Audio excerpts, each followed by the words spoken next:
For if you possess these qualities in increasing measures, they will keep you from being ineffective and unproductive in your knowledge of our Lord Jesus Christ. I want you to catch this. Wow. So he's taking the church into the realm of fruit.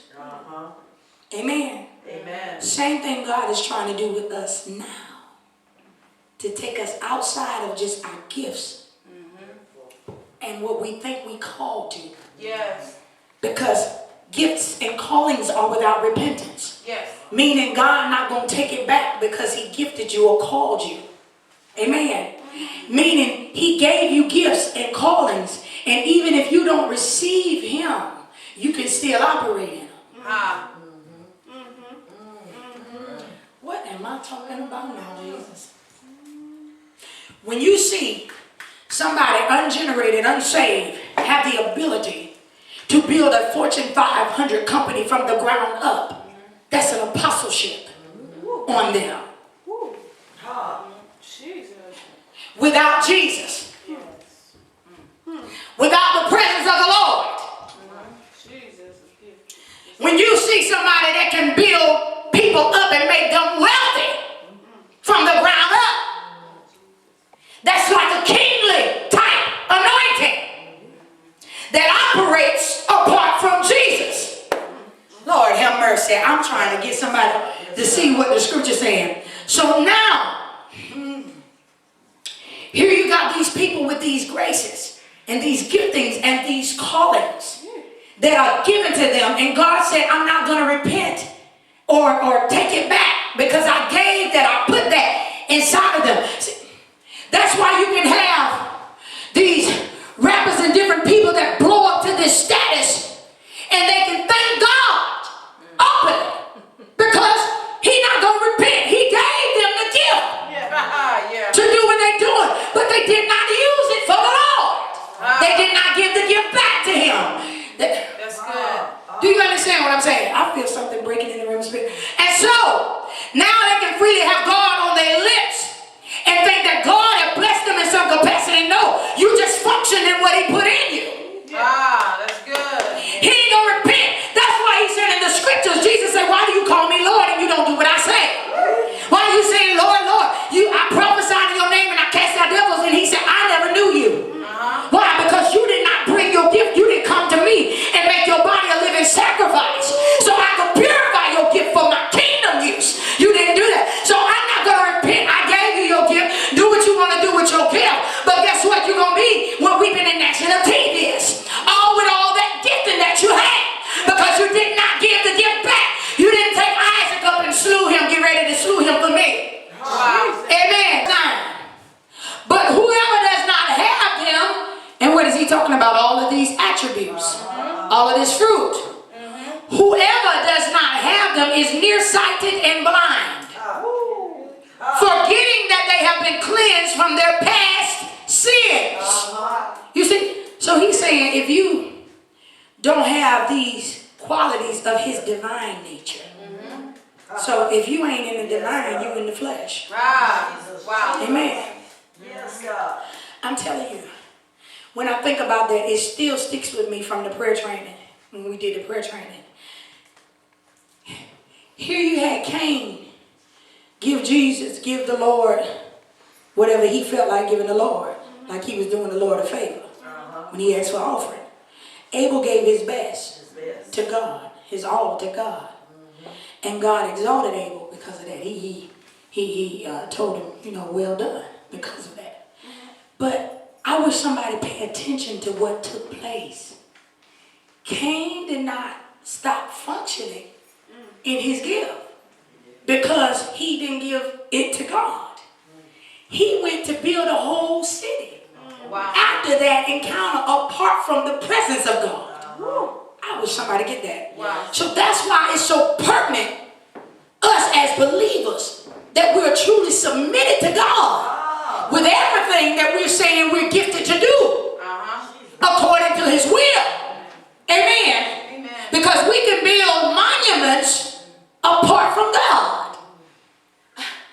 What was of them that build the ladder, trying to build a ladder all the way to heaven. He was giving us a soliloquy then. These humans got the knowledge and power to try to build their way up to me, even in the flesh. Yes. I got to stop them. I'm going to confuse their language because they got enough knowledge to build an empire and try to build their way to me apart from the way I came and told them to come. Oh, I'm telling you, I feel something breaking the atmosphere. So that's what we got now. Ooh, thank you, Lord. A bunch of creative folk, religiously creative, trying to build ways to God apart from the pattern of Jesus Christ. Lord have mercy. So he got to confuse them, and they living in confusion with all their intellectual self, not understanding that you got to come the way, the truth, and the life of Jesus Christ. But whoever does not have them is nearsighted and blind, forgetting that they have been cleansed from their past sins. 10. Therefore, here is your key verse. Therefore, my brothers and sisters. Therefore who? My brothers and sisters. Brothers and sisters. Yeah. Okay. Just a drive-by. Make every effort to confirm your calling and election. Jesus, this is good. He said, for if you do these things, you will never stumble, and you will receive a rich welcome into the eternal kingdom of our Lord and Savior Jesus Christ. So I will always remind you of these things, even though you know them and are firmly established in the truth you have now. Listen to that. Close your Bible. He said, by this, these fruit. He didn't say by these giftings. Prophecy and all that was not in it. Prophecy, healing, administration. No. By these fruit, you can make your call and your election sure. Yes. My God. Yes, that's good. That's heavy right there. That was a heavy nugget from heaven right there. No. Not your tongues and your many tongues. No. Not all that kind of stuff right there. But if you get some goodness, some brotherly kindness, some love, some patience, some self-control, then whatever you say I call you to, you can confirm the call through these fruit that manifest with the call. You say, I called you to be saved. Self-control, goodness, perseverance. Oh, you can confirm that I saved your life. Oh yeah, you can confirm you belong to me if you bear fruit. Lord have mercy. Apostleship will confirm it through the fruit that you bear. What is the fruit of an apostle? Then we need to see it on earth as it is in heaven. So you can confirm your call and your election. You can make it sure. Yes. You can make it sure. Yes. We ain't got to that yet about the callings and things of that nature. But that was just enough. You called to follow first, and you got folk that halfway follow. You ain't got following now. Can't even follow them all week. Lured off track within the week. My God. Then you get there on Saturday and Sunday, want to perform miracles, get you back on track. Hey, come on. To last you to Bible study. Come on. Amen. In between Bible study and Sunday service, something went wrong. Come on. Amen. But he said you called to what? Follow.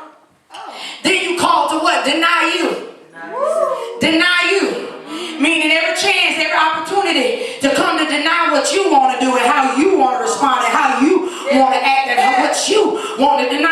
Deny you. And then what? Carry your cross.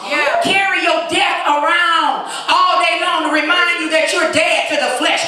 Your flesh is not alive. It's nailed to the cross. So you can't move from this death. You got to have the fruit of death. Steady falling. Every time something comes, oh, my flesh tried to be alive, I'm dead. My cross heavy. I feel the weight of my cross. My flesh nailed to I want to bust that joke in their mouth, but my flesh, it's nailed to I couldn't move. Oh God. And Lord, and they ran around. Oh God help me. Because I'm supposed to find them at their job. God, oh, help me. Cross stuff right here daily. Why? Because I know that I'm called by the Lord. And not only